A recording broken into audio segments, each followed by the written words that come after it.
6월 마지막 주 그룹 큐티 나눔입니다. 제목은 절망의 파도를 헤치고입니다.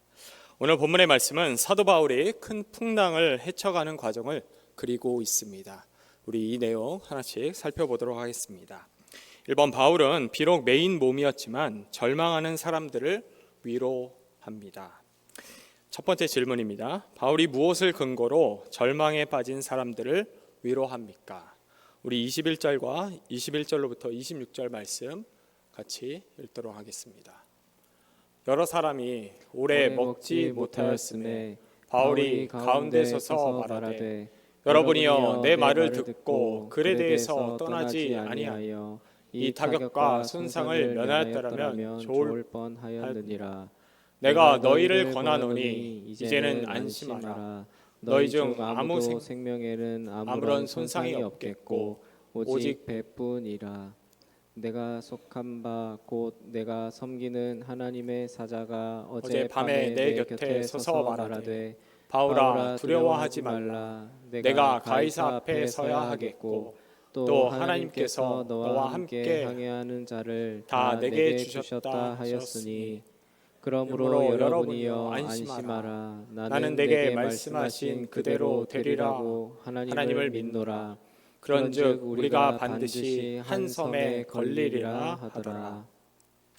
바울은 두려워하지 말라. 내가 가이사 앞에 서야 하겠고 또 하나님께서 너와 함께 항해하는 자를 다 내게 주셨다 하면서 하나님 말씀에 근거하여 절망에 빠진 사람들을 위로하고 있습니다.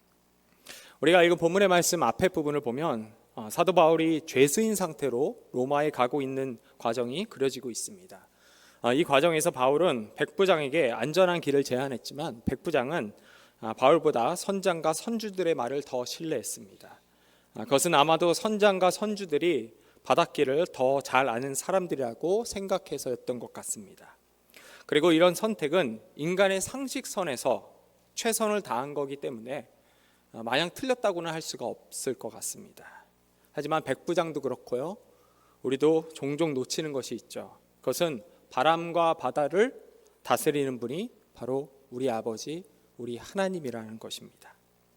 백부장은 상식이 통하는 선에서 최선을 다했지만, 하지만 그 결과는 유라굴로라는 광풍을 만나 모든 사람을 절망에 빠뜨리는 결과로 이어집니다. 제가 본문 말씀을 준비하는 과정 속에서 이 1번 질문이 가장 힘들었습니다.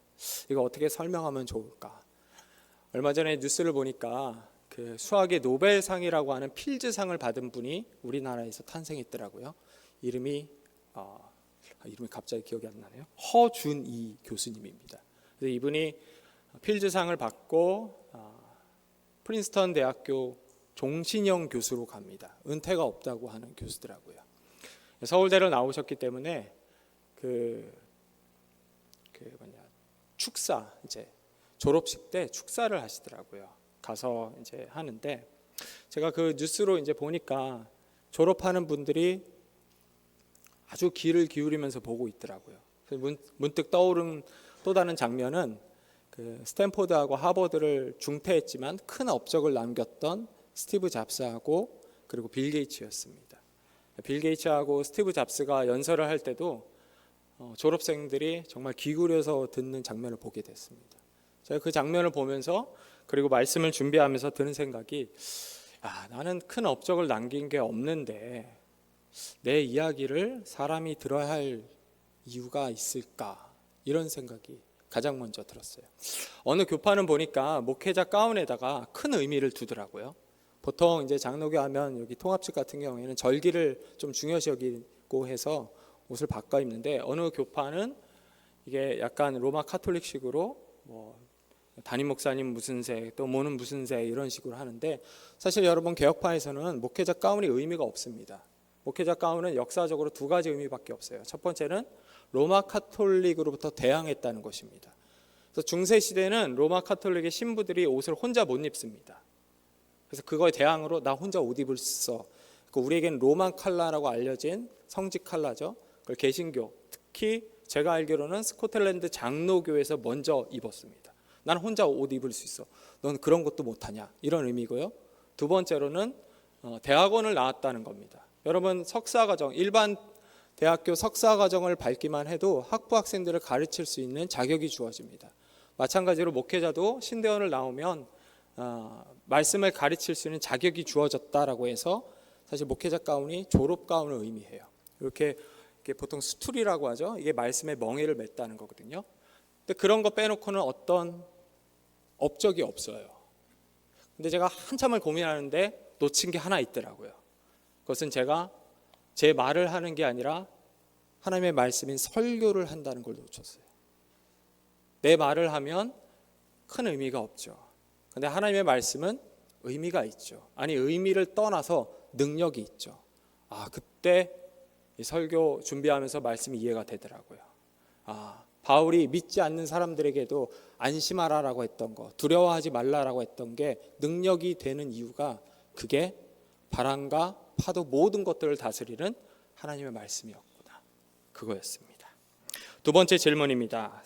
사공들이 자기만 살겠다고 배를 버려두고 도망치려 하자 바울이 어떻게 합니까?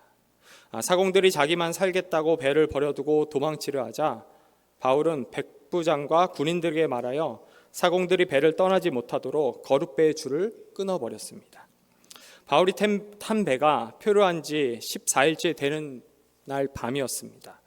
사공들은 배가 육지에 이르렀다는 것을 본능적으로 알았고, 그래서 그들은 살기 위해서 닻을 내리는 척하며 거룻배, 보통 생명보트라고 하죠, 거룻배를 타고 도망치려고 했습니다. 제가 이 본문을 준비하면서 예전에 말씀 나눴던 말씀을 이제 성경 공부할 때 바닷가 출신의 한 청년이 했던 질문이 떠올랐습니다. 바닷가 출신, 저도 운전면허를 대천에서 땄는데 이 친구가 서천 출신이에요. 바닷가에서. 그리고 뉴질랜드에 살아갖고 바다에 대해서 너무 잘 알거든요. 성경 공부를 하는데 이 친구가 그러더라고요. 비바람이 세차게 몰아친 밤에 거룻배를 탄다는 것은 자살과 같다고.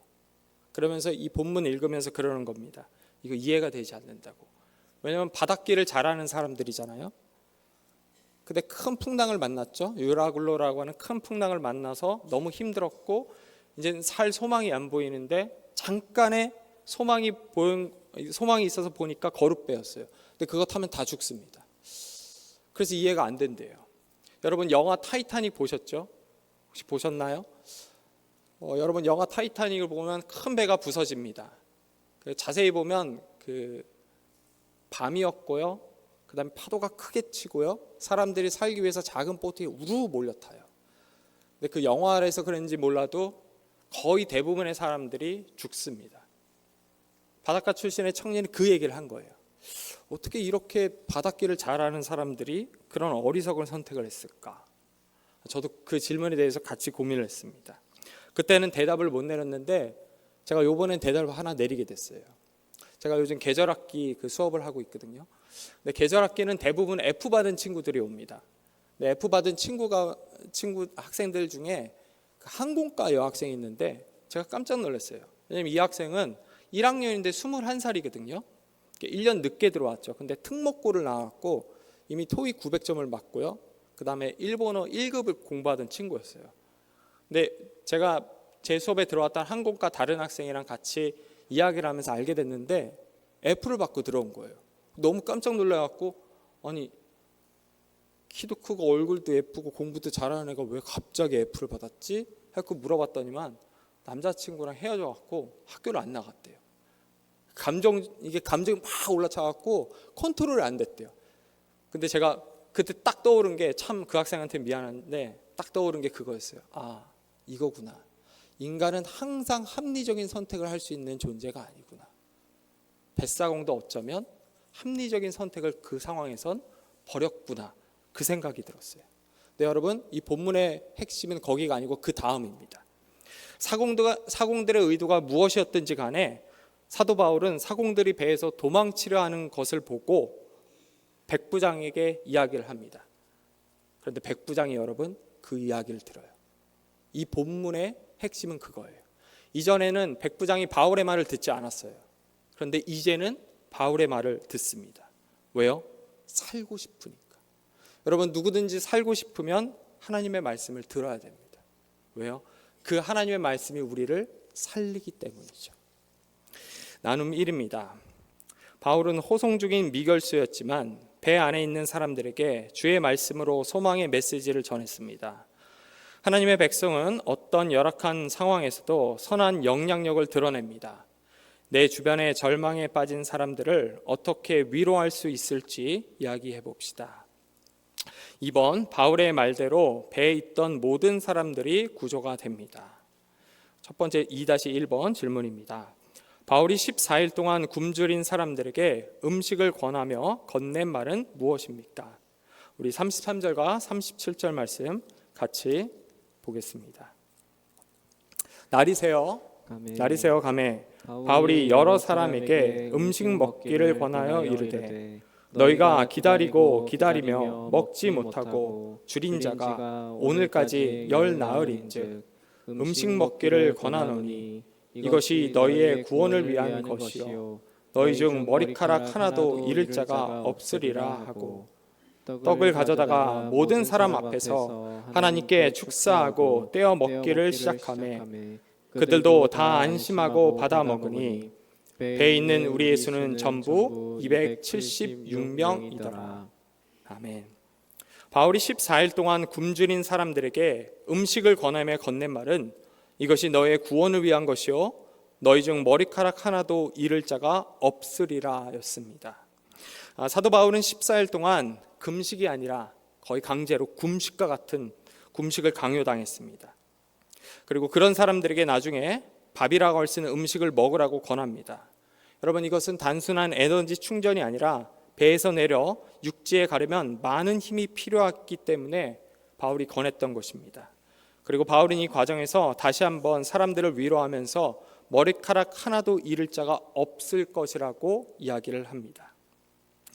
그리고 나서 바울은 떡을 떼어 먹으며 사람들을 격려했는데 여러분, 이 모습은 마치 예수님께서 5,000명을 먹이신 사건, 그리고 제자들과 최후의 만찬을 하던 것, 그리고 엠마오로 내려가는 두 제자와 식탁 교제를 나누던 모습과 비슷합니다.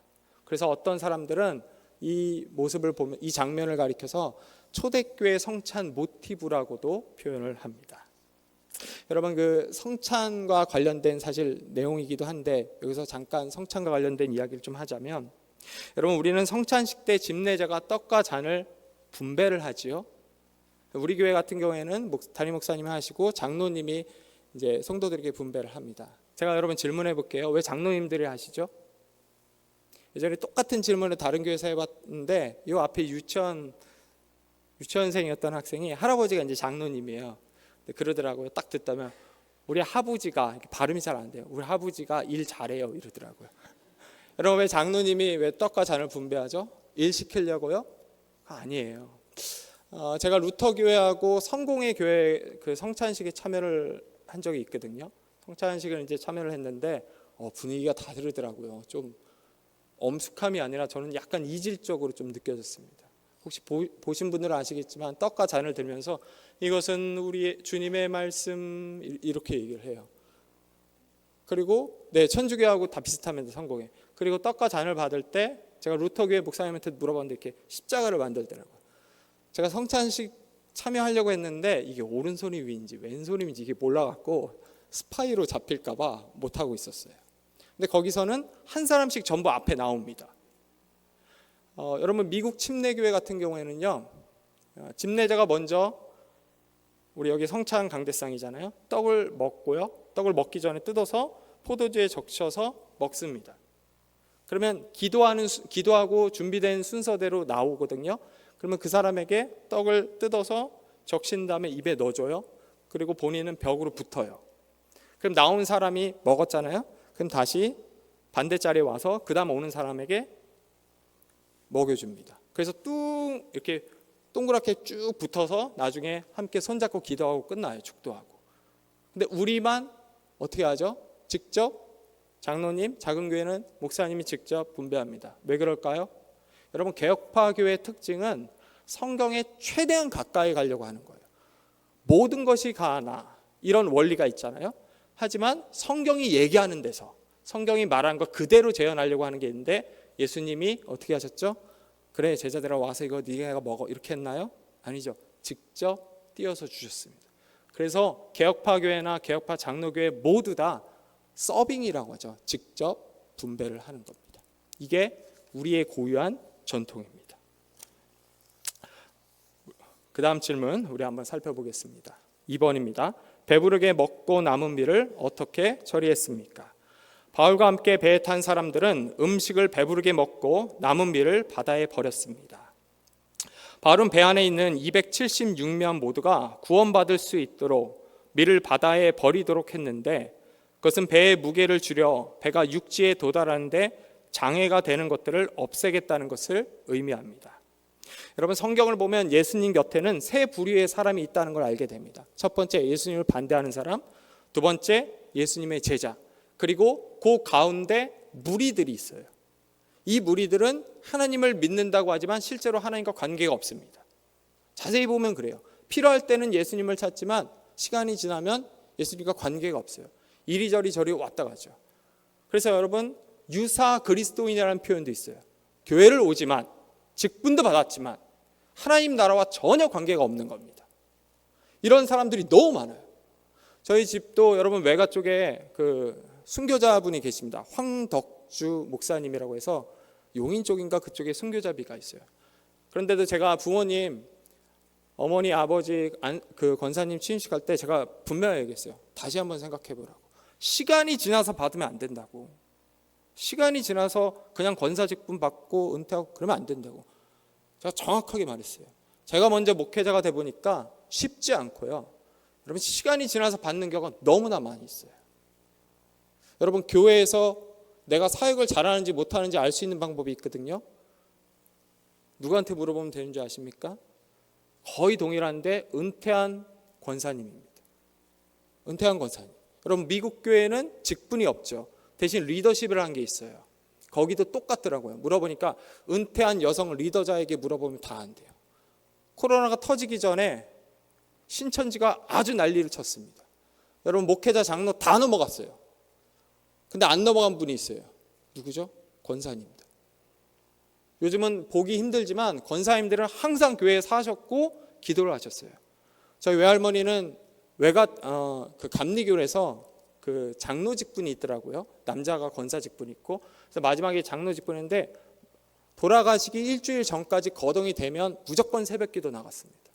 저희 외할머니만 그런 게 아니라 가만히 생각해 보면 거의 대부분의 분들은 교회에서 사실 정도가 아니라 거기서 정말 먹고 정말 하나님의 말씀을 받아 제대로 뭐 교리 이런 거 몰라도 하나님의 말씀 앞에서 순종하려고 했어요.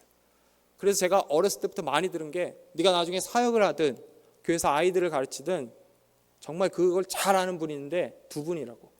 한 분이 은퇴한 권사님, 그리고 관리 집사님.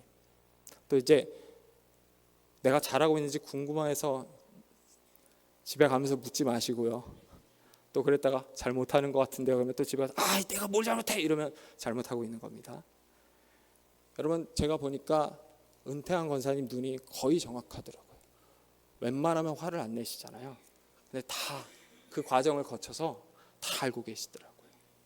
여러분들, 은퇴한 권사님들 늘 하는 얘기가 있어요. 시간이 된다고 다 하나님을 믿는 건 아니더라. 제가 수업을 할 때 그 교회 다니는 많은 친구들이 던지는 질문 중 하나가 정말 교회에서 열심히 했는데도 하나님이 안 믿어진다는 거였어요. 제가 답을 못 내렸는데 얼마 전에 그 공개 장소에서 변증을 하는 미국의 한 목사님이 했던 얘기가 생각났습니다. 그래서 그 얘기를 해줬어요.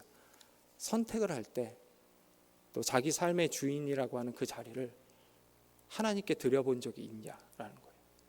가만 생각해 보니까 저도 여기서 많이 흔들렸던 것 같아요. 예수님이 믿어지지 않는다는 것은 중요하고 결정적일 때 대부분 우리는 그 자리를 하나님께 내어드리지 못하는 거죠. 세상으로 가득 찬 거죠. 오늘 바울이 살기 위해서 사람들에게 물건들을, 밀을 다 버리라고 하죠. 우리 안에 있는 세상의 것들을 버리고 심지어 나도 버리지 않으면 예수님의 자리가 우리에게 없습니다.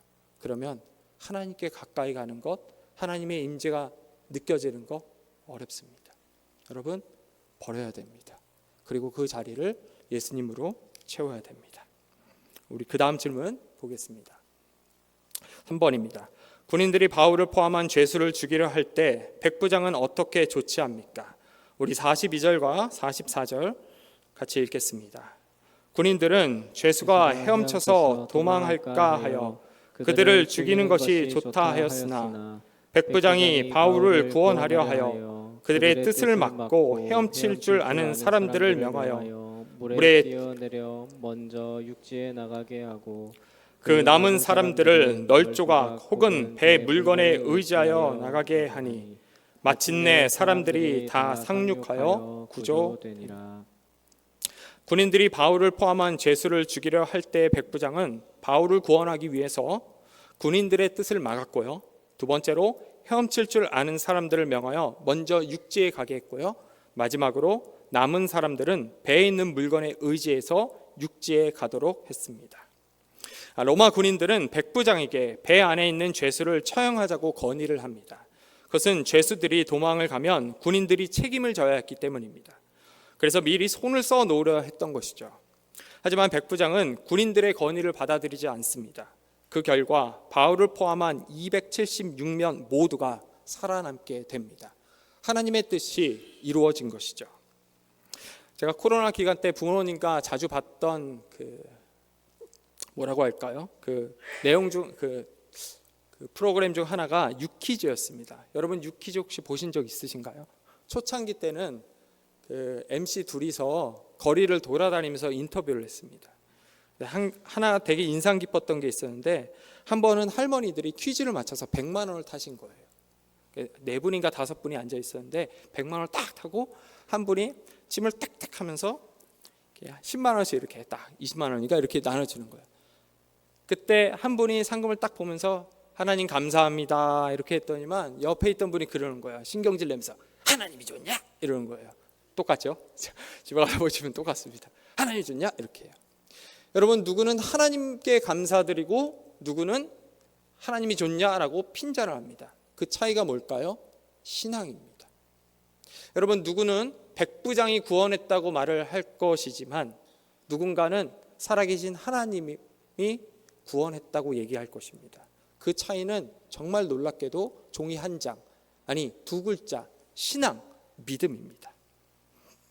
여러분 우리가 살아가는 이 삶 속에서 하나님이 정말로 살아계시다면 날마다 우리는 하나님의 섭리와 하나님의 일하심을 기대해야 할 것입니다. 제가 좋아하는 작가 중에 리차드 마오라고 하는 작가가 있습니다. 되게 재미난 책들을 많이 적은 분인데 버거킹에서 기도하기 이런 책을 적으셨어요. 일반적인 삶 속에서도 하나님이 살아계시고 그 하나님을 느끼고 또 그 하나님을 설명할 수 있어야 된다는 것들 이야기하는 분입니다. 이분이 적은 책 가운데 느린 하나님이라는 표현이 등장을 합니다. 하나님께서 우리에게 약속을 주셨어요. 이거 해결될 거야.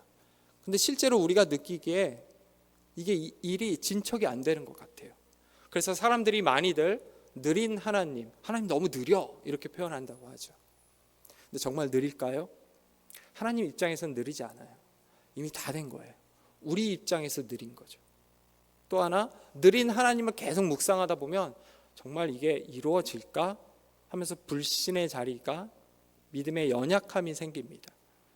근데 여러분 우리가 작은 것들을 경험해서 아시잖아요. 하나님은 살아계시고 시간이 되면 하나님의 뜻은 반드시 이루어진다는 것입니다. 오늘 본문의 말씀은 큰 풍랑 속에서도 그리스도인들이 위로를 할 수 있고 또 그 큰 풍랑 속에서도 하나님의 말씀이 이루어진다는 것, 어떻게 보면 하나님의 작정과 경륜 또는 하나님의 섭리라고 표현할 수 있는 것들이 반드시 우리의 삶 속에서 펼쳐지고 있다는 것입니다. 지금은 우리 눈에 볼 때 아무것도 아닌 것 같고 지금은 우리 눈으로 볼 때 마치 신앙이 없는 것 같지만 하나님은 여전히 우리를 통해서 일하고 계십니다. 여러분 그 하나님을 믿습니까? 나눔 2입니다. 소망을 품고 음식을 먹는 것도 마지막 양식을 과감히 버리는 것도 다 믿음에서 나온 행동입니다. 소망을 품고 용기를 내야 할 것은 무엇인지 또 위기의 순간에 하나님만 의지하는 믿음으로 내려놓아야 할 것은 무엇인지 나눠봅시다. 나눔 3입니다. 군인들은 자신의 아내를 위해 바울의 말을 무시하고 바울과 죄수들을 죽이려 했지만 백부장이 바울의 말을 신뢰하여 군인들을 막았습니다. 하나님의 뜻을 수행하는 가운데 이를 무시하고 반대하는 사람이나 지지하고 도와주는 사람을 만난 경험을 나눠봅시다 라고 되어 있습니다. 말씀을 마칩니다. 오늘 본문의 말씀은 우리에게 두 가지 사항을 이야기하고 있었습니다. 하나는 하나님의 말씀만이 위로가 된다는 것입니다. 그리고 다른 하나는 하나님의 뜻은 반드시 이루어진다는 것입니다. 이 두 가지를 기억하며 한 주 동안 하나님 안에서 힘을 얻고 승리하길 주님의 이름으로 소망합니다.